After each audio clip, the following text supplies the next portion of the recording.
안녕하십니까. 전국 네트워크 뉴스입니다. 경북 포항시가 2차 전지와 바이오에 이어 이번엔 수소 연료전지 특화단지에 지정됐습니다. 2028년까지 1,900억 원을 들여 발전용 수소 연료단지를 조성해 글로벌 수소 시장을 주도한다는 각오입니다. 심우영 기자의 보도 후 이강덕 경북 포항시장과 사전에 진행한 대담으로 이어드립니다. 첨단 장비가 수소 연료전지 제품의 성능과 안전성을 검증합니다. 수소와 산소의 화학 반응을 통해 전기를 생산해 온실가스 배출이 없는 수소 연료전지. 최근 전기 수요가 있는 곳과 가까이 설치할 수 있어 새로운 에너지로 떠올랐습니다.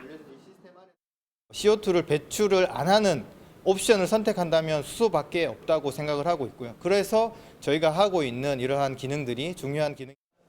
수소 연료전지 산업 기반과 연구 인력을 갖춘 경북 포항이 수소 특화단지로 지정됐습니다. 2028년까지 1,900억 원이 투입돼 수소 연료전지 발전 클러스터가 조성되고 관련 기업도 입주합니다. 70여 개의 기업을 집적시키고 한 1만여 명의 일자리를 창출시켜서 수소 연료전지의 메카가 될 수 있도록 그렇게 육성해 나갈 계획입니다. 포항시는 2차 전지 바이오에 이어 수소 특화단지 지정으로 철강 산업과 시너지를 낼 것으로 기대하고 있습니다. 친환경 산업 도시를 꿈꾸는 포항이 글로벌 수소 산업의 중심이 될지 주목됩니다. MBN 뉴스 심호영입니다. 네, 철강 산업으로 경제 성장을 이끌어온 경북 포항시가 2차 전지와 바이오에 이어서 수소 특화단지로 지정이 되면서 이른바 특화단지 3관왕을 달성했습니다. 오늘은 이강덕 경북 포항시장 모시고 산유국의 꿈 대왕고래 프로젝트 진척 소식까지 자세하게 알아보겠습니다. 시장님 안녕하십니까? 예, 안녕하세요. 안녕하세요. 방금 말씀을 드렸는데 포항이 2차 전지 바이오 그리고 수소 특화단지까지 선정이 됐어요. 수소 이야기부터 좀 먼저 해볼까요? 예, 그동안에 우리 포항이 수소 연료전지 인증센터라든지 또 각종 연구라든지 이런 부분들을 많이 해왔는데 정부로부터 특화단지가 지정이 됐기 때문에 수소 연료전지와 관련된 기업들이 포항에 집적이 될 수 있는 그런 여건이 형성이 된 것 같습니다. 그래서 관련된 연구와 여러 가지 소재 부분에 있어서 국산화라든지 부품 이런 부분에 있어서 앞으로 획기적인 역할을 해서 수소 연료전지 클러스터가 확실히 구축이 돼서 포항에 집중적인 기업 투자 또 일자리 창출 이런 것들이 이루어질 거라고 기대를 하고 있습니다. 포항 국제 전시 컨벤션 센터도 착공을 했는데 그동안 사실 솔직히 말해서 포항하면은 마이스 산업 그러니까 전시 관련해서는 조금 약하다 이런 얘기들도 있긴 했어요. 포항에 연간 한 200여 회의 포럼 또 세미나 이런 것들이 쭉 이어져 왔지만은 변변한 그런 컨벤션 센터가 없어서 행사가 굉장히 어려웠습니다. 이제 포스코나 이런 어떤 글로벌 기업들도 있고 또 포스텍과 한동대 같은 큰 유명한 대학 등이 있기 때문에 앞으로 이제 제대로 된 전시 컨벤션 센터가 만들어지게 되면은 포항이 원래 가지고 있는 수려한 해양 경관과 함께 마이스 산업이 제대로 육성될 수 있는 그런 기틀이 마련되어진다고 봅니다. 저희들이 2026년까지 지하 1층, 지상 5층에 약 2만 제곱미터가 되는 그런 넓이를 가진 전시 컨벤션 센터가 완공이 되거든요. 크네요. 포항하면 지금 제일 떠오르는 게 대왕고래 아니겠습니까? 석유를 찾겠다는데 지금 포항은 일단 분위기가 어떻습니까? 포항은 과거부터 석유나 가스가 날 확률이 많다 하는 것이 대체적인 그런 분위기였거든요. 그래서 그 정도로 가스나 이렇게 석유가 밑에 저장돼 있을 가능성이 네. 많은 도시이기 때문에 이번에 대왕고래 프로젝트도 충분히 일리가 있는 얘기고 네. 우리 시에서는 이것이 제대로 개발이 돼서 우리나라가 산유국의 꿈을 달성을 했으면 좋겠다. 진짜 석유가 쏟아진다, 나와준다. 뭐 한 번에 안 되겠지만 두 번, 세 번째라도 나와주기만 한다면 얼마나 고마운 일이겠습니까? 그렇게 되면 당연히 우리 국부도 성장을 하지만 포항 시민들한테는 어떤 뭔가 혜택이랄까 돌아가게 될까요?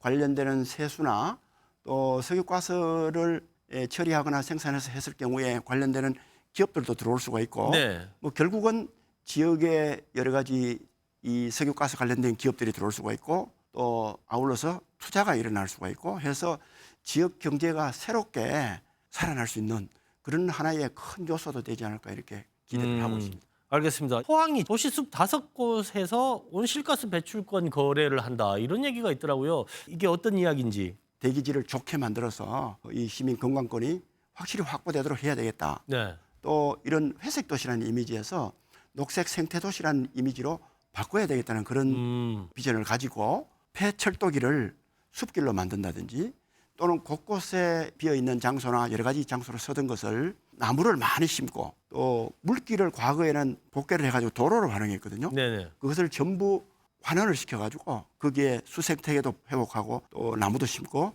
이렇게 해서 탄소 배출권 거래제에 등록할 수 있는 네. 그런 여건을 많이 만들었습니다. 예, 그리고 포항에서 보통 흔히들 말하는 뭐 화장장 아니면 추모공원 이런 얘기들을 하는데 서로 안 들어왔으면 하는 시설인 거는 사실이지 않습니까? 이른바 뭐 님비 현상 이런 예. 것들이 있는데 이 추모공원을 유치하려고 경쟁이 심했다라는 얘기가 있어요. 지역 주민들의 반발에 부딪히기 때문에 저희들이 공모를 했습니다. 각종 일자리나 또 수익을 주는 인센티브라든지 이런 것들을 붙이고 사업을 대대적으로 해서 그 네. 지역을 완전히 바꿔놓겠다는 그런 공약을 시민들께 했습니다. 그러한 결과로 여러 지역에서 공모를 또 신청했고 그중에 대표적으로 우리 호미반도가 있는 구룡포에서 네네네. 신청을 하고 거기가 이제 대표적인 지역으로 그 지정이 이른바 됐거든요. 어떤 혜택을 약속을 하셨길래 이게 다른 사실 시군에서는 예. 엄두도 못 내는 일인데. 예를 들어서 대표적인 화장 시설은 지하에 전부 놓고 네네.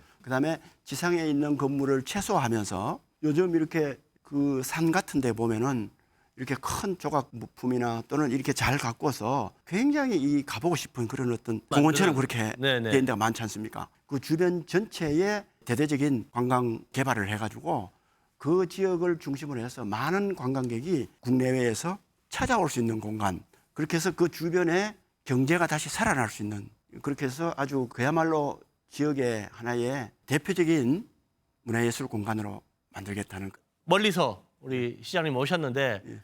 우리 MBN 시청자분들뿐만 아니고 멀리 계시는 포항 시민 여러분들께도 예. 우리 포항이 이렇게 앞으로 더 예뻐지고 더 발전할 것이다. 예. 한 말씀 해주시죠. 예, 저는 우리 포항시가 우리 대한민국 내에서뿐만 아니라 세계적으로도 아름다운 그런 경관을 가지고 또 국제적으로도 경쟁력 있는 그러한 산업들을 발전시킬 뿐만 아니라 대학과 또 문화와 이런 것들이 세계와 소통할 수 있는 그런 수준으로 만들어서 우리 포항이 이 수도권 집중 또 지방 소멸 이런 것을 극복한 대표적인 도시가 될 수 있도록 시민 여러분과 함께 잘 가꾸어 나가도록 하겠습니다. MBN 시청자 여러분들께서도 아름다운 바다 경관이 있는 포항으로 많이 관광 오시면 좋겠습니다.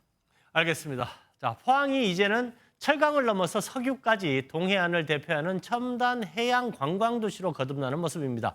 이강덕 포항시장 모시고 이야기 나눠봤습니다. 와주셔서 고맙습니다. 예, 감사합니다. 네트워크 뉴스를 마칩니다. 시청해주신 여러분 고맙습니다.